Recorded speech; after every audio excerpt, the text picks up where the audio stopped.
சொந்தங்களை கனவா மீனை வந்து சுத்தம் பண்ணி சமைச்சு வீடியோ பண்ணையிலாம் வந்து கனவா மீனை எப்படி சுத்தம் பண்ணுறதுன்னு வீடியோ பேரில் உங்கள்கிட்ட சொல்லியிருப்போம். புதுசாக சமைக்கிறவங்களுக்குமே ரொம்ப சுத்தம் பண்ணுறது ஈஸியான வேலைங்க. இப்போ நானுமே சுத்தம் பண்ணுறேன், நீங்களே சொந்தங்களை நம்ம முதல்ல கனவாயை சுத்தம் பண்ணும்போது தலையை தான் பிக்கணும். தலையை பிக்கணுமோ தலையை மட்டும் பிக்கக்கூடாது, தலையோடு சேர்ந்துருக்கிற மைய குடல் சேர்ந்து தான் பிக்கணும். இப்போ பிக்கிற நீங்களே பாருங்களேன்.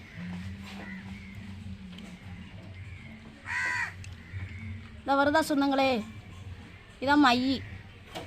இதோட சேர்ந்து தான் நம்ம பிக்கணும். பிக்காமல் தலையை மட்டும் பிச்சோம்னா மை எல்லாமே உள்ளே மாட்டிக்கிட்டு நம்ம மையோட விரவிட்டு கிடக்க வேண்டியதான்.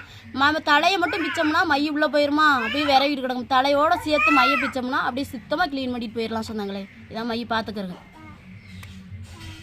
இதுக்குள்ளே ஒரு டீப் இருக்கும் பாருங்க, இதே எடுத்துடணும் சொந்தங்களே. அதுக்கப்புறம் மேலே உள்ள தோலை மட்டும் க்ளீன் பண்ணணும்.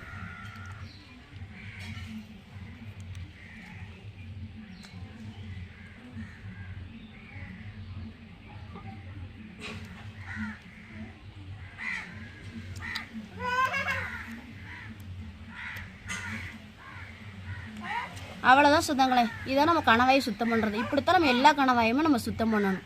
பாருங்கள், அழகாக வந்துட்டா.